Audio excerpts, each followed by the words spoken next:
Assalamualaikum warahmatullahi wabarakatuh. Shalom. Perkenalkan, nama saya Mike Edward Maramis, NIM 2201113 dari kelas Teknik Permiakan C. Dan sekarang saya akan mempresentasikan praktikum F8 berjudul Rangkaian RLC.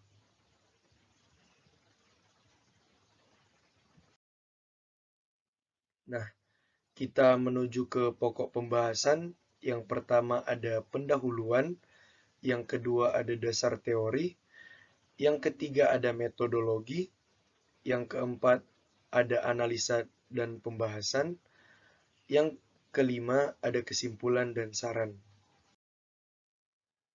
Abstrak. Praktikum rangkaian RLC ini bertujuan untuk menentukan nilai hambatan atau impedansi pada simulasi rangkaian RLC serta menentukan error dari impedansi hasil perhitungan. Nah, kata kuncinya ada resistor, induktor, kapasitor, tegangan, arus maksimum, dan impedansi. Kita masuk ke pendahuluan. Latar belakang. Rangkaian RLC adalah rangkaian listrik yang terdiri dari resistor, indukator, dan kapasitor. Rangkaian ini bisa dihubungkan secara paralel atau seri. Kemudian, dihubungkan dengan sumber tegangan arus AC. Pada rangkaian ini juga terdapat hambatan pada R, L, dan C yang disebut impedansi. Nah, tujuan praktikum kali ini yaitu yang pertama, menentukan impedansi pada simulasi rangkaian RLC seri. Yang kedua, menentukan nilai arus maksimum pada simulasi rangkaian RLC seri. Yang ketiga, menentukan tegangan pada resistor, indukator, dan kapasitor pada simulasi rangkaian RLC seri. Nah, adapun permasalahan yang akan kita hadapi yaitu yang pertama, bagaimana menentukan impedansi pada simulasi rangkaian RLC seri. Yang kedua, bagaimana menentukan nilai arus maksimum pada simulasi rangkaian RLC seri. Yang ketiga, bagaimana menentukan nilai tegangan pada resistor, indukator, dan kapasitor pada simulasi rangkaian RLC seri. Nah, kita masuk ke dasar teori. Rangkaian RLC. Dasar teori dari rangkaian RLC adalah hukum-hukum dasar listrik dan magnetisme, yaitu hukum Ohm, hukum Faraday, dan hukum Lenz. Dari gambar di samping, di sebelah kiri yang telah saya sediakan, dapat diperoleh beberapa persamaan seperti berikut. Yang pertama ada reaktansi induktif, yaitu rumusnya 2πfL, atau yang bisa disebut juga 2 omega L. Dan yang di sebelah kanannya ada reaktansi kapasitif, yang rumusnya 1/2 pi Fc, atau bisa disebut juga 1/2 omega C. Nah, rumus-rumus di atas dapat digunakan untuk menentukan nilai impedansi, di mana impedansi lambangnya adalah Z, yang rumusnya adalah akar dari R pangkat 2 ditambah reaktansi induktif kurang reaktansi kapasitif pangkat 2. Nah, yang berikutnya ada metodologi. Kita masuk ke flowchart. Nah, jadi tahapan-tahapannya yaitu yang pertama, buka file simulasi. Setelah itu, buatlah rangkaian RLC seri. Terus, atur nilai tegangan dan frekuensi. Terus, pastikan nilai hambatan pada sumber tegangan bernilai 0. Setelah itu, atur nilai resistansi, induktansi, dan kapasitansi pada rangkaian.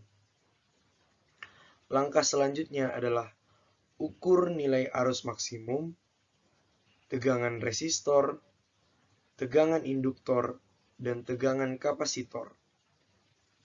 Setelah itu, kita catat semua nilai yang terukur pada amperemeter dan voltmeter.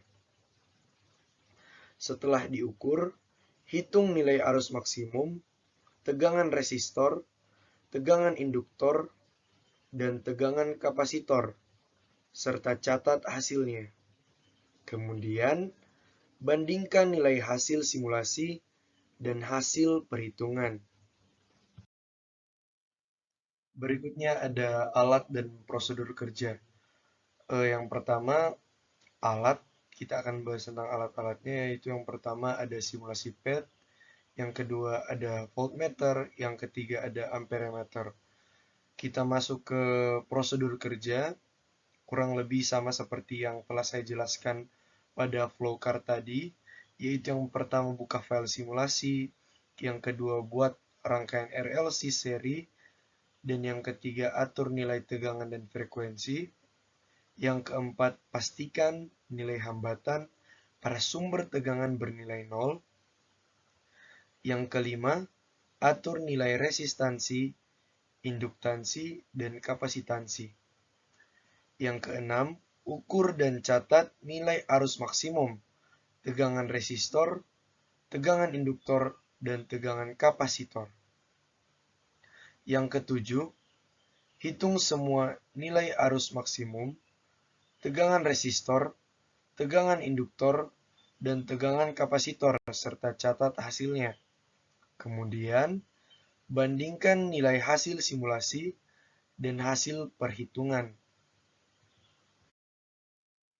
Nah, setelah membahas prosedur-prosedur kerja dan alat dan bahannya, sekarang kita akan membahas analisa dan pembahasan. Nah, kita masuk pada tabel dan grafik.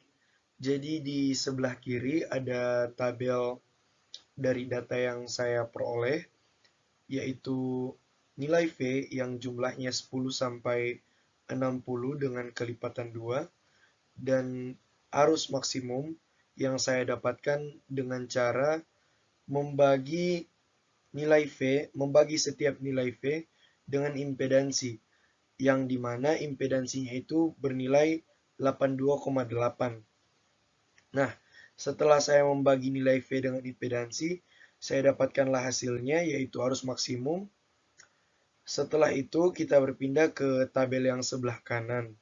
Nah, di tabel yang sebelah kanan ini, arus maksimum dan nilai V saya pindahkan, yaitu nilai V saya pindahkan di kolom Y, dan arus maksimum saya pindahkan di kolom X. Nah, berikutnya ada kolom X kuadrat. Kolom X kuadrat, yaitu simpel saja seperti namanya, saya mengkuadratkan nilai-nilai yang ada pada kolom X. Begitu juga pada kolom XY, yaitu dengan mengkalikan nilai X dan nilai Y. Nah, berikut ini ada grafik yang menunjukkan bahwa semakin tinggi nilai V, maka semakin tinggi pula nilai arus maksimum yang dihasilkan. Nah, kita masuk di perhitungan. Jadi perhitungannya ini untuk mencari nilai errornya, tapi di sini saya menggunakan persamaan linear. Nah, jadi rumus dari persamaan linear itu sudah ada tertera di gambar berikut ini. Bisa kita lihat, saya akan menjelaskan sedikit. Jadi N itu adalah jumlah data, dan sigma X1Y1 adalah nilai yang saya peroleh dari hasil penjumlahan di tabel yang sebelumnya saya tunjukkan. Sama seperti 11,05 dan 910. Bisa dilihat pada tabel yang sudah saya tunjukkan di samping tadi. Nah, setelah semua angka-angkanya diinversikan, dimasukkan ke sini, dan dioperasikan, didapatkanlah hasilnya, yaitu 84,42, yang nantinya akan berguna untuk mencari nilai errornya. Nah, setelah kita masukkan semuanya dan kita dapatkan hasilnya, maka kita mencari nilai error dengan rumus mutlak xt min xa per xt. Setelah dimasukkan semuanya, didapatkanlah hasilnya, yaitu 0,0191189. Nah, kita masuk ke pembahasan. Dari data yang telah dikumpulkan, dapat dilihat bahwa yang pertama, nilai R L dan C sangat mempengaruhi impedansi. Yang kedua, semakin besar nilai V, maka semakin besar pula arus maksimum yang dihasilkan. Yang ketiga, faktor yang mempengaruhi nilai tegangan total dari seluruh rangkaian adalah nilai tegangan pada resistor, induktor, dan kapasitor. Yang keempat, semakin kecil tegangan pada resistor, induktor, dan kapasitor, maka semakin kecil pula tegangan total pada suatu rangkaian. Jadi setiap komponen dalam rangkaian RLC ini sangat-sangat memiliki hubungan dan keterkaitan antara satu dan yang lain. Nah, berikutnya adalah pokok bahasan yang terakhir, yaitu kesimpulan dan saran. Yang pertama, kesimpulan. Dari percobaan yang telah dilakukan, maka dapat disimpulkan sebagai berikut. Yang pertama, seperti yang sudah saya bilang tadi, semua komponen pada rangkaian RLC itu saling mempengaruhi satu sama lainnya. Dan yang kedua, untuk menghitung nilai arus maksimum, harus menentukan impedansi terlebih dahulu. Dan yang ketiga, melalui persamaan linear berdasarkan data yang dikumpulkan, dapat ditemukan nilai error, yaitu 0,19189 yang sudah kita sama-sama kerjakan tadi. Nah, berikutnya adalah saran. Saran penulis kepada para pembaca adalah, dalam melakukan percobaan, harus dengan teliti dan tekun, serta dilakukan secara berulang, agar supaya data yang dikumpulkan semakin akurat. Karena biasanya jika kita tidak teliti dan tidak mengumpulkan data secara tekun atau secara berulang-ulang, biasanya datanya itu kurang akurat atau kurang tepat. Jadi sebaiknya saran saya dalam melakukan percobaan harus teliti, harus tekun, harus sabar, dan harus dilakukan secara berulang-ulang agar tingkat ketepatannya semakin tinggi. Nah, mungkin itu saja presentasi dari rangkaian RLC materi F8. Mohon maaf bila ada salah-salah kata. Wabillahi taufiq wal hidayah. Wassalamualaikum warahmatullahi wabarakatuh. Shalom.